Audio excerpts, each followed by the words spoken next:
Oi pessoas, sejam muito bem-vindos a mais um vídeo do Papo com Mate. Então pega teu chimarrão, te aproxima e vamos conversar. Hoje eu quero falar um pouquinho sobre as fases que a gente passa na nossa vida conforme vai amadurecendo. Existem as naturais, que acontecem de maneira geral com todo mundo, mas cada indivíduo tem suas particularidades de acordo com as experiências que vive, e isso faz de cada um único, graças a Deus, porque se todo mundo fosse igual e passasse exatamente pelas mesmas coisas, ia ser uma chatice. E eu quero falar um pouquinho sobre as minhas experiências hoje pra vocês.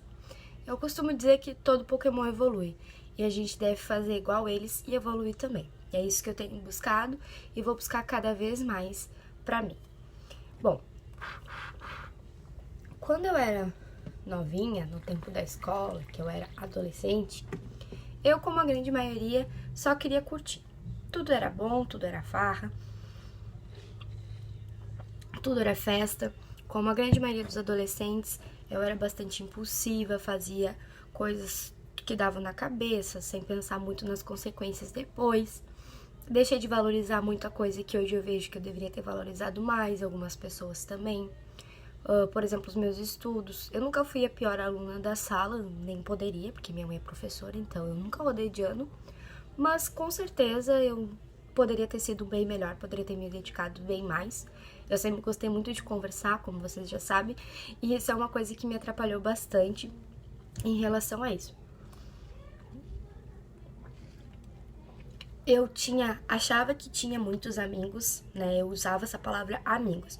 Hoje eu percebo a diferença entre tu tá sempre cheio de gente, cercado de pessoas que são parceiros pra tu sair, de se divertir, dar risada, fazer junção, que era o que eu gostava de fazer, do que aqueles que realmente permanecem. Esses são os amigos de verdade. Eu tenho esses que permaneceram, que ficaram na minha vida até agora, que com certeza vão até o final comigo, pro que der e vier. Pessoas que a gente, às vezes, pode nem falar toda hora, mas quando tu fala, é sempre aquela mesma conexão e tu sabe que pode contar. Aqueles que são multidão, que eu costumo dizer, é importante também ter esses amigos, tá sempre com a casa cheia. Eu não gostava de... Pra mim era importante, no caso, né? Algumas pessoas preferem ser mais sozinhas e mais fechadas.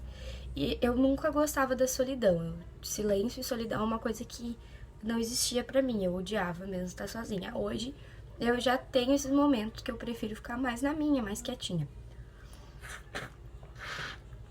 Mas tudo serve como um aprendizado, e ficaram muitas histórias, com certeza. Mas a grande maioria dessas pessoas hoje eu realmente nem tenho muito contato. Também achava que nunca nada ia acontecer comigo, né?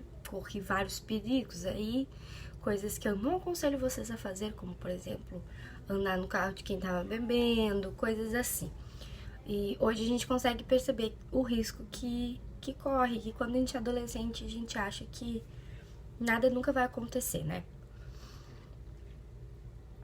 Quando eu comecei a me cansar um pouquinho, quando eu me formei no ensino médio, a grande maioria dos meus amigos saiu da cidade para estudar e eu não tinha muita certeza do que eu queria fazer. E eu fiquei, até porque não tinha muita condição de morar fora e tudo mais, e eu fiquei em Camaquã. E aí uma série de circunstâncias aconteceu naquela época também, assim, e eu comecei a ficar um pouco mais quieta em casa. Comecei a pensar um pouco mais, me cansada, até porque eu saía direto mesmo.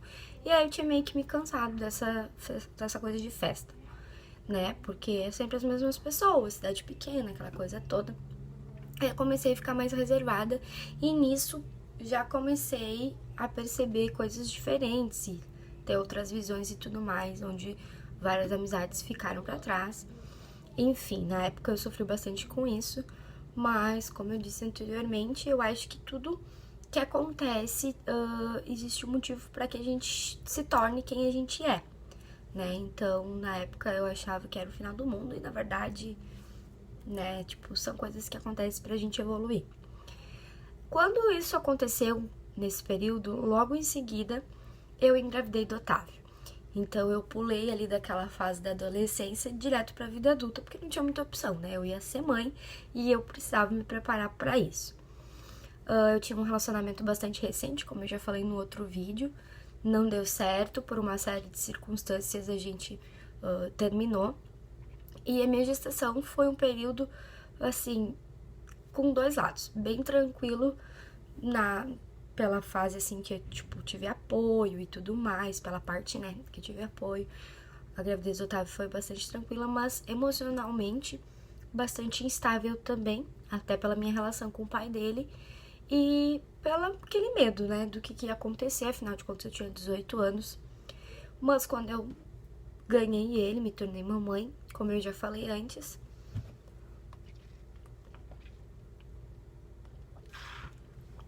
o medo, ele caiu por água abaixo. Eu acho que, independente da idade, toda mãe passa por isso, né, de achar que não vai dar conta, ou no que as pessoas vão pensar e tudo mais. Mas isso acabou perdendo a importância e me completou de uma maneira muito grande. Lógico que a gente sabe que existem sempre lado positivo e negativo em todas as coisas.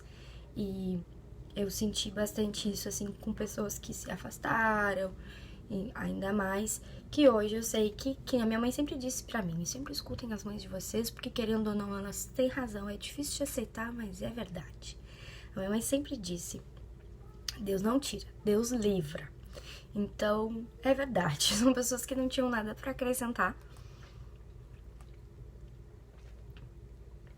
E por isso mesmo Deus foi, com certeza, afastando elas de mim e tudo mais. Passado isso, a última fase, assim, que eu percebo que é bem nítida a diferença de coisas da minha vida e a minha visão, foi logo depois que eu ganhei o Otávio. Quando tu te torna mãe, naturalmente eu acredito que todas passem por isso, muita coisa começa a mudar na tua visão, coisas que antes tu não enxergava, tu passa a ver com outros olhos.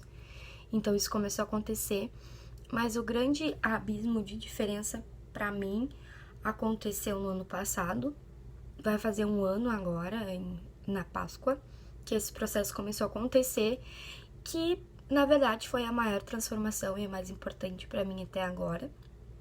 Mas para me dar conta para passar por essa transição, antes eu tive que enfrentar uma parte bem obscura do caminho. Como dizem, eu tive que chegar no fundo do poço para perceber que muita coisa tinha que mudar na minha vida. E isso aconteceu.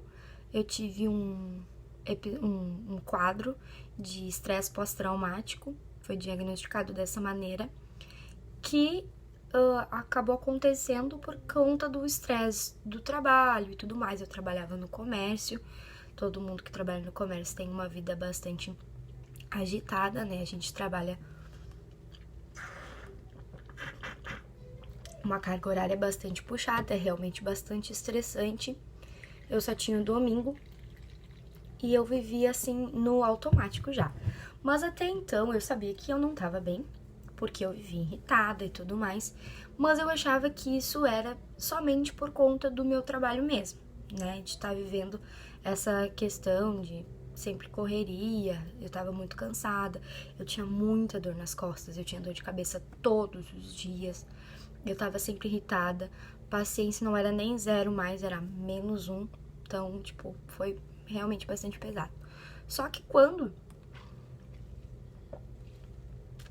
a bomba estourou, que o meu corpo tava pedindo socorro, eu comecei a escutar isso, mas não entendi o que ele tava querendo me dizer. Quando estourou foi logo após o feriado de Páscoa do ano passado. Eu me acordei na segunda-feira com muita dor no meu corpo, assim, eu não sabia explicar o que era. Daí eu não fui trabalhar. Na terça-feira eu fui no médico, marquei um clínico geral e cheguei lá e falei que eu tava sentindo fisicamente, só que eu não consegui falar pro médico o que eu tava sentindo na minha cabeça, já fazia bastante tempo. Daí ele me indicou lá uns remédios, eu saí do consultório. E aí veio uma sensação muito forte de frustração por não ter conseguido explicar aquilo que eu tava sentindo. Que hoje eu consigo entender em palavras, mas na época eu não conseguia visualizar o que estava acontecendo. Foi onde eu tive esse pico de estresse pós-traumático, né, que deu uma ansiedade muito grande. E aí eu saí de lá e perdi meia noção do tempo e do espaço mesmo. Dei uma piroteadinha na cabeça.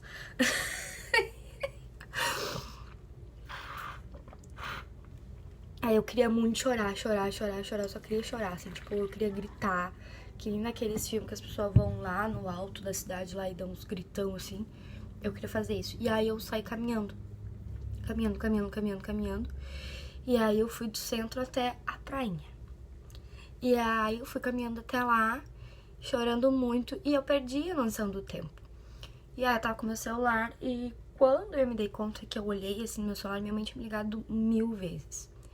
E aí eu saí de lá do médico, eram umas 4 horas da tarde, eu olhei no relógio, era mais 7 horas da noite. E aí que eu, tipo, me veio um, meu Deus, há quanto tempo eu tô aqui? Parece que eu não tava, sabe? Aí, enfim, minha mãe foi me buscar e tudo mais, meu pai. E aí eu vim pra casa e eu disse, eu preciso de ajuda. Eu só chorava, eu não conseguia falar, na verdade. Aí, enfim, fomos pro médico e tudo mais. Eu comecei a ter acompanhamento profissional adequado pra entender o que estava acontecendo. E aí, uma coisa que resume muito o que se passou foi o que minha psicóloga disse pra mim numa das primeiras sessões que nós tivemos, que foi o seguinte, que todos nós somos como aquela gaveta que todo mundo tem em casa, que é a gaveta da bagunça. A gente abre a gaveta e vai jogando as coisas lá pra dentro. Tem uma coisa aqui em cima perdida, eu não quero botar fora, mas eu não sei onde eu vou guardar, eu coloco naquela gaveta. Tudo coloca naquela gaveta. Remédio, vai socando tudo ali dentro. E às vezes tu nem olha pra colocar as coisas dentro da gaveta, tu tá fazendo alguma coisa, tu só abre e coloca ali. Só que chega um dia que pode ser uma tampinha de caneta, uma coisa pequena que tu vai colocar naquela gaveta e ela não fecha, ela tranca, porque ela já tá toda super lotada. E aí tu para e abre a gaveta e tira tudo de lá de dentro e começa a organizar para que as coisas possam caber lá. E aí no fim das contas tu percebe que vai sobrar até espaço dentro da gaveta, porque algumas coisas tu precisas jogar fora, são coisas inúteis que tu tá guardando sem necessidade. E a gente tem que fazer isso também. E aí eu parei pra organizar minha gaveta, me colocar no lugar, perceber o que eu precisava botar fora e notar que isso vinha de muito tempo, que na verdade meu corpo ele tava cansado, mas não era somente do trabalho. Não era somente físico, era mental, porque eu nunca parei pra cuidar dos avisos que ele me deu. Eu sempre fui vivendo as coisas e as minhas sofrências no automático, porque eu não tinha tempo. Por exemplo, quando eu descobri que eu tava grávida do Otávio, foi aquele choque, foi um tumulto muito grande no meu relacionamento. Muitas coisas aconteceram, coisas pequenas, outras bem mais graves, que um dia, quem sabe, eu fale mais adiante sobre isso. E eu não tinha como parar pra cuidar e ver o que eu senti e tudo mais, porque eu não podia, eu tinha que estar ali presente pro Otávio e tudo mais, essas coisas. Então, só que chegou uma hora, eu até assisti um vídeo essa semana de uma menina no IGTV, que ela teve paralisia na face e, pelo que eu percebi, ela já é bastante influente na internet. Eu não lembro o nome dela aqui agora. E ela falou exatamente isso, que ela não escutou o corpo dela pedindo pra ela parar. Ela tava assim, fazendo, queria fazer mais, queria produzir. E ela não escutou os sinais que o corpo dela dá. Então a gente precisa fazer isso. E aí eu comecei a tomar medicação, fazer tratamento. E foi aonde eu me reconectei com a igreja, também com a minha fé. Que sempre foi uma coisa que eu senti muito forte no meu coração, mas também não dava ouvidos. Eu sempre acreditei bastante em Deus, nunca tive dúvidas sobre sua existência e tudo mais. Já tinha ido na igreja algumas vezes, mas eu tinha aquela fé que a grande maioria das pessoas tem, que é uma fé fria, a gente não exerce. Vai na igreja, seja ela qual for, evangélica, católica, enfim, vai na igreja, lá tá tudo bem, muito obrigado, mas vai embora e continua tudo igual, não muda nada na vida, não acrescenta, não faz mudanças, não percebe aquilo que tá errado, sabe? E aí eu comecei a fazer isso. E começou a me fazer muito bem e tudo mais. E foi onde eu comecei a ter uma transformação gigantesca, assim, parece que uma hora virou a chave. E os hábitos também, né? Precisaram ser alterados, mudados. E eu li um livro que me ajudou muito nesse processo também, que eu aconselho muito a todo mundo ler, que é um livro maravilhoso, que chama Um Mês pra Viver. Eu emprestei ele, então não tô com ele aqui pra mostrar. Eu não lembro o autor. Na verdade, esse livro eu tinha na minha casa desde os meus 15 anos, foi meu pai que me deu, em 2010, no meu aniversário de 15 anos. E eu nunca li aquele livro. Não dei bola quando meu pai me deu. Eu bolei ele, mas eu já não tava numa fase de ler muito, e era um livro cristão, então eu também não dei muita importância, porque eu não queria praticar aquilo que ele ia me dizer. Então eu deixei de lado. E aí, quando a minha psicóloga falou que seria importante eu voltar a ler e tudo mais, eu fui procurar alguma coisa em casa, porque a gente tem muito livro aqui em casa. E aí eu achei, e eu comecei a ler. E eu entendi por que eu não li ele em 2010, porque a hora de eu ler ele era agora. Se eu tivesse lido ele naquela época, não faria sentido nenhum pra mim. Mas agora ele casava perfeitamente com aquilo que eu tinha que ouvir, que entender e que eu tava vivendo na minha vida. Então foi, assim, um livro espetacular, que eu realmente aconselho. Ele é um livro cristão, mas independente de qualquer coisa, ele é um livro, assim, uma teoria mesmo de vida, assim, pra te pôr em prática. Pra que, se tu não tá satisfeito com o que tu tá sentindo, com o que tu tá sendo e com o que tu tá vivendo no momento, pra te ter uma outra visão e abrir os olhos pra uma outra parte. Então, a gente vê bastante coisas desse sentido na internet e tudo mais, tem bastante autoajuda. E esse livro acaba sendo um livro de autoajuda bastante interessante. Então, eu aconselho que vocês leiam. E eu acho que tô vivendo ainda esse processo. Meu Deus, o vídeo tá gigante já. Vamos acabar por aqui. Então, não desista. Assista o vídeo, por favor. E por que eu tô contando tudo isso pra vocês? Porque eu acredito que muitas pessoas tenham medo de mudar, né? Permaneçam sempre na zona de conforto, com medo de alterar algumas coisas na vida da gente, porque conforme a gente vai mudando os pensamentos, algumas coisas se perdem no caminho, com certeza, mas a verdade é que tudo acaba sendo pra melhor. No fim das contas, tudo acaba ficando melhor do que antes. Então, não tenha medo de mudar. Aquela frase que diz... Algumas pessoas dizem, né? Ah, eu nasci assim, eu sou assim, não adianta, não tenho o que fazer, eu sou assim mesmo, eu vou morrer assim. Mano do céu, não faça isso, não seja essa pessoa. Ninguém precisa morrer, ninguém nasce de tal jeito e precisa morrer desse jeito. As coisas mudam, se alteram o tempo todo. Então a gente também pode e deve muito fazer isso. Faça como um Pokémon e evolua. Por favor, seus pensamentos. Ninguém é raiz, ninguém é árvore para criar raiz também. Então, esteja sempre buscando esse processo de evolução e escute os sinais do teu corpo. Escuta aquela voz, aquela intuição que tu tá tendo e vai atrás, conversa com pessoas, busca ajuda mesmo. E vai mudando, as fases da tua vida estão aí para ser vividas, né? Existe aquele momento só de curtir, mas chega uma hora que a gente precisa parar e começar a pensar no rumo que as coisas vão viver, porque a gente não sabe quanto tempo a gente tem aqui, né? A única certeza que a gente tem é que todo mundo vai pro mesmo lugar não, né? Mas todo mundo vai ter o mesmo fim, independente da religião, da raça, né? Da condição financeira, o final é o mesmo para todos. Eu tava lá em Capão e o Medinho falou uma coisa que ele viu que é bastante interessante mesmo. Dessa vida tu só vai levar uma peça de roupa e nem é tu que vai escolher. Então presta atenção nas coisas mais importantes aqui e agora. E um beijo no coração. Até o próximo vídeo.